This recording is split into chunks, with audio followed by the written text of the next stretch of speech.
Guys, and welcome back to HR Talks with Lish. I hope you're all doing well. So today I've come onto my channel to tell you a little bit more about Tailoring. Tailoring is a CV guide that I have recently launched, brand new, 26 pages full of goodness on how to tailor your CV to fit a HR job description. And this is all on my new website, aliciaparchment.com, which also launched at the start of this month. So if you have not already checked out my website and had a look at what my guide entails, then please go on to aliciaparchment.com and have a look at that. But in today's video, I'm just going to go over what is in my CV guide. Why is my CV guide beneficial to you and why should you purchase it? So I've had so many questions over the time that I've started this channel on what's the best way, Alicia, to tailor my CV so it fits a job description. Like I'm a HR intern, I'm a HR student. I don't have that much experience. I've only worked in customer service before. I've only been a receptionist before. I've only done small little admin jobs. How can I relate that to a HR job description and change my CV so that it relates specifically to a HR role? Now, I've had so many of those questions and I have tried to answer those individually. I've answered them in my videos and previously. There's a video on how to tailor your CV to fit the job description. So please do check that one out as well, because that's got step-by-step guidance into the best things that you can do to tailor it. But I wanted to put this into a guide. I wanted to put the advice that I've given into a guide, but added a little bit extra to that. So in this guide that I've created, it has detailed examples of what you should be including in each section of your CV. So from the personal details to your skills and qualifications, how should you be structuring your professional experience? Should you be adding hobbies and interests at the end of your CV? Does it make sense to put references on your CV? What's the best way to structure it? What's the best, like how many pages should my CV be? All of these questions are answered with detailed examples. So when I'm talking about detailed examples, mainly I'm speaking about your professional experience. So I know that some of you have probably got customer experience jobs and you don't know how that relates to a HR setting.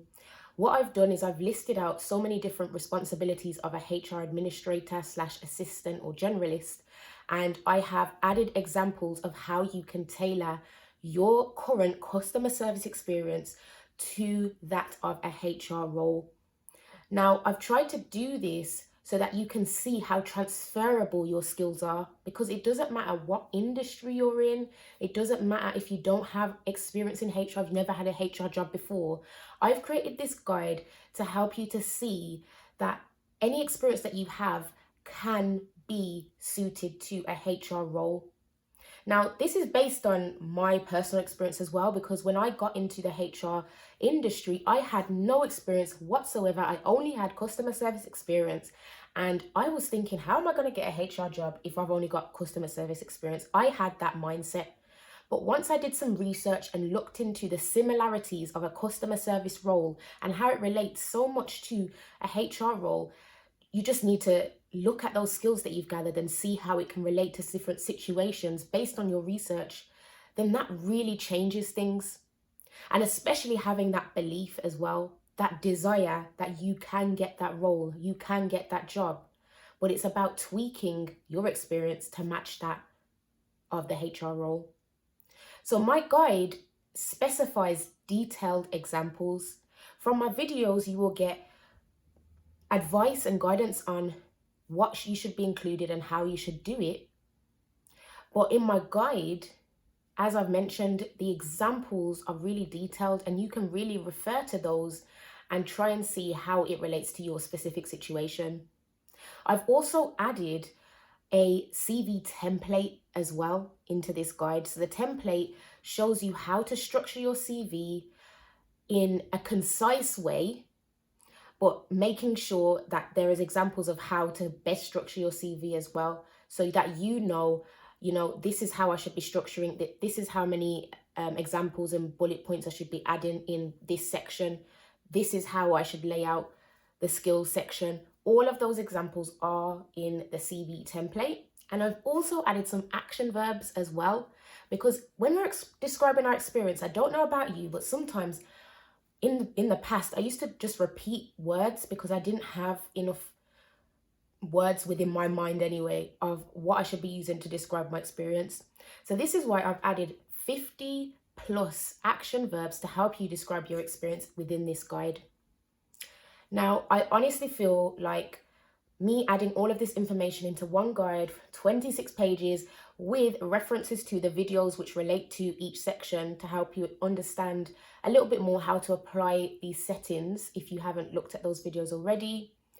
This guide is really there to help you. It's there to guide you every step of the way with the CV process and tailoring it to a HR job description. So if you're thinking, I'm trying to apply for a HR job and I'm not really sure how to structure my CV, what do I do? Then I would highly recommend that you check out my Tailor It CV guide on aliciaparchment.com, and let me know if you do decide to purchase this guide. Let me know in the comments if it has helped you. Send me an email, send me a DM on Instagram. Please let me know. Let me know how this guide has supported you, because my intention was to make it easier for you to understand that your experience matters regardless of what sector you are in. So I hope that this has given you a little bit more of an insight into what is included in my guide. If you've got any questions on my Tailor It CV guide, then please drop me a message, comment down below and let me know, and I'll be happy to answer any questions that you may have. Thank you so much for watching this video, and I'll see you in my next one.